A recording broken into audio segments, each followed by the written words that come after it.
If you're about to start your first cruise ship contract, this video is for you. Hi beautiful people, what is poppin'? It's Tricky Ricky here. I'm a performer and I'm currently singing on the cruise ships. So if this is your first ever contract or you're about to do a ship for the first time, then here is all the information you need to know. So let's start from the very beginning. You've auditioned, you've got your first cruise contract, well done darling, you're gonna have a great time. The first thing you need to do is get your visa appointment booked. Now these can take months to come through, so try and get it done straight away. You can book this on the USA visa website, and you have to make sure you do the DS-160 questionnaire. So when you've booked your visa appointment and paid for it, you will have to do that questionnaire, because if you turn up to your visa appointment and you haven't done the questionnaire, they will not let you into the appointment. Now, like over 10 years ago when I was applying for my visa, I didn't do the questionnaire, but they were nice enough to let me go to an internet cafe and do it there and come back. Now, because there's so many appointments and the appointments are so hard to get, that if you haven't done that questionnaire, they won't let you do your appointment. So you book your visa appointment on the official USA visa website, and then you do your DS-160 questionnaire on, I think it is ceac.state.gov. Make sure you do it straight away. So when you actually go to your visa appointment, it will most likely be in London if you are in the UK. You will need to bring a paper copy of everything. You'll need a paper copy of your questionnaire, you will need a paper copy of your confirmation page of your visa appointment. You will also need a visa sized photograph. Now this is a little different to your passport one, it's a little bigger, but when you go to the passport booths in the shopping centres, they have the option of a US visa photo, so make sure you bring a couple of those.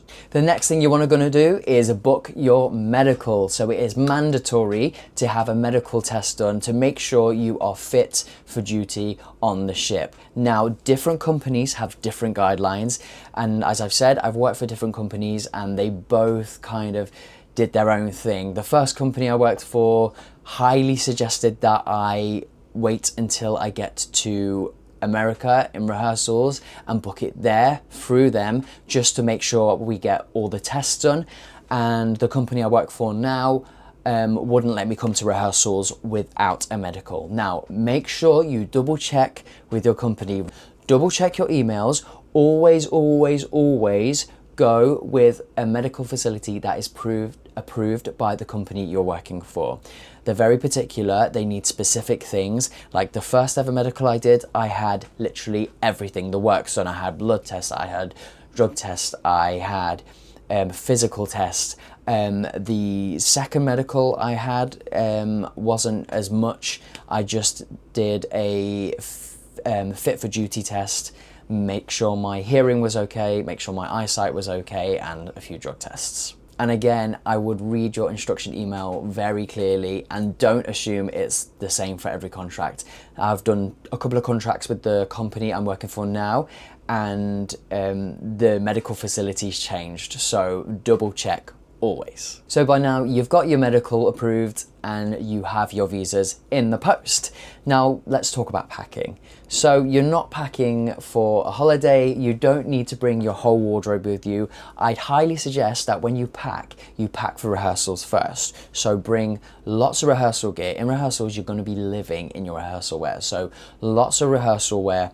And make sure you have a professional black set for your office runs, because when you get to rehearsals you will be doing office runs and fun runs for the leads. Don't assume because you're going to Miami that it's going to be hot all the time. When I tell you, Americans love air conditioning, and the rehearsal studios are freezing in every company and every contract I've done.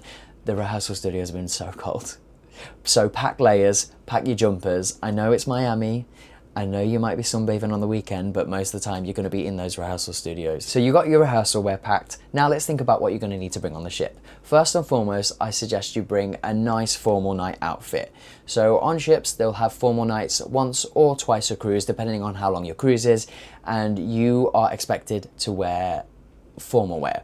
Now that can be a tuxedo, a nice suit and a tie, a nice evening gown for the ladies. Now, every company has different rules on what you're allowed to wear. So I suggest you check the company's guidelines, and they should have a lookbook. So go through that and look through what they say is appropriate for formal wear. The next thing you're going to need is some smart casual wear. So in the evenings, when it's not formal night, you are expected to wear smart casual wear. So that's maybe like a nice pair of trousers and a shirt. So in the daytime, you are expected to wear smart casual. So smart casual, it may be a nice pair of chinos and a polo neck t-shirt. But again, check your company's guidelines. Now, usually for both companies, I've had a uniform provided for me. So I've had a tracksuit provided for me, and which is my off-duty uniform, or I've had like an on-duty uniform, which is like a nice pair of shorts and a polo t-shirt, or the trousers and a polo t-shirt. Both companies have provided that for me. But if you don't want to wear the uniform, you will be expected to wear smart casual. And let me tell you, you will change clothes so many times on a cruise ship. If you're not wearing your uniform, you'll be getting changed into like a nice outfit. Or if you are in the daytime, it hits 5:30, you'll have to get changed into evening wear. Like in one day, I can wear my uniform, I can wear my own clothes, and then I can wear my tuxedo all in one day. It's so bizarre at how many times I change my clothes sometimes. So you got all your clothes packed. Let's think about some of the things you need to bring to rehearsals. Make sure you have an iPad or a tablet, because nowadays they don't print the books. So you're expected, especially with the company I work for, you're expected to have some sort of digital device that you can download sheet music. You will be learning most things digitally, just because if they print everything out for everyone, it's a lot of paper wasted and it's a lot of time. Now, you also want to bring something to keep your vocal health in check. Now, rehearsals are so intense, you learn so much material, and you are singing all the time. So I always have my vocal straw, I always have my nebulizer, and I always get some like throat sweets just to suck on throughout the day. Also, a massive water bottle. You will be drinking so much water in rehearsals, just because you'll be singing, you'll be dancing, you'll be doing it all day, and yeah, you'll be thirsty. I just want to warn you as well that cabin space is limited, so pack smart. You don't need to bring your whole life with you. I would say just pack the essentials. Usually, the company will provide 2 suitcases for your flight over of, I think it's 25 each, 24 each, something like that. But if you want to bring a 3rd suitcase, that is okay, you will have to pay for it. But bear in mind, if it's a lot of changes, sometimes you will have to pay for that suitcase twice. So I would just suggest using the 2 and packing only the essentials that you need. Now, cruise companies usually use third-party people to book your flights, and what they normally do is they find the cheapest way possible to get to rehearsals. So sometimes they will have you flying all the way around the world just to get to rehearsals. So one time, one company wanted me to fly to Turkey, which is 5 hours one way, and then fly to Miami from Turkey all the way the other way. I thought that was a bit excessive, so I just sent them a polite email asking if there was any more direct flights, and I ended up getting a direct flight from another airport. They're very understanding, and they will book you a direct flight, so it's always worth asking. You never guarantee it, but it's always worth asking. So you've landed in Miami, you're heading to your accommodation. Now, most of the time you will be sharing. I know as singers, different companies have different rules. Sometimes you will have a room by yourself, but the company I work for now, I shared a room in rehearsals. So just be prepared that if you're a singer, you might have to share a room. If you're a dancer, you definitely will have to share a room. Now, this prepares you for living on board the ship, because if you are a dancer, you will have to share a cabin. So it kind of gets you ready for living in a small space with someone. Now, I'm just going to warn you, rehearsals are very fast paced. They throw so much information at you because they've got to get through all these shows. And for the company I work for now, you do a show in like a week. Now, the shows are normally 40 to 45 minutes long, so it's not like you're learning 2 acts, but it's very fast paced. So you will learn choreography very quick, you will learn the music very quick. Most of the time you will get the material before you head out there. I'd suggest you get comfortable with the material before you go to rehearsals, because let me tell you, learning a brand new song in a short amount of time is very stressful, along with choreography and everything. So if you can be comfortable and know of the song before you get to the rehearsals, that will help you heaps. Rehearsals are really fun, you know. You're with all the casts in the studios, you make so many new friends. The studios is such a vibe. I love being at the studios.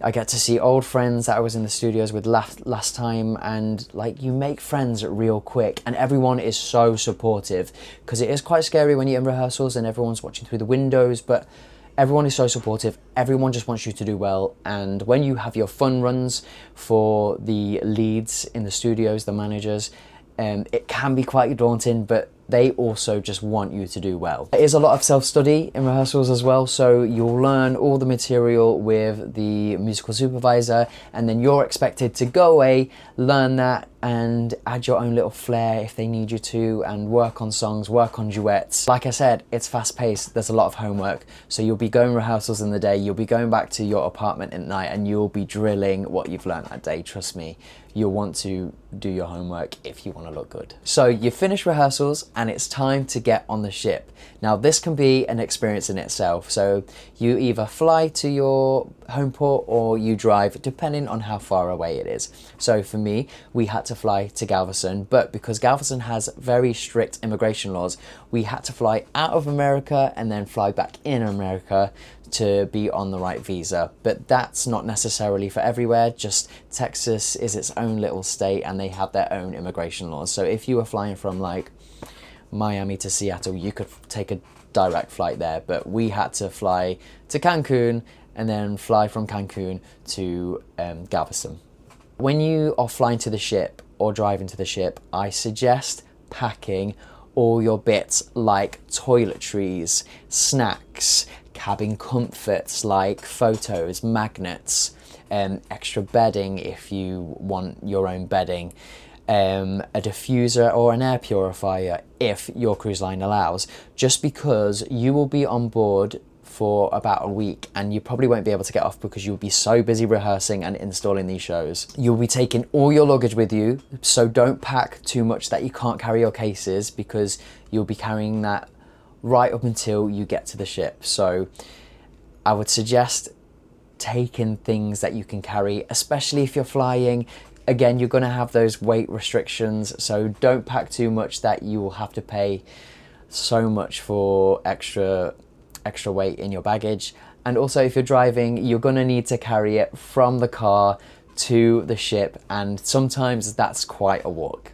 Now I would suggest wearing something comfortable but smart. Remember, you are going to a place of work and first impressions do matter, but also have some rehearsal wear ready in your hand luggage, ready to go, because once you've signed on and once you've done your sign-on training, you'll probably end up going straight into rehearsals. Signing on a ship, I'm not gonna lie, can be very overwhelming.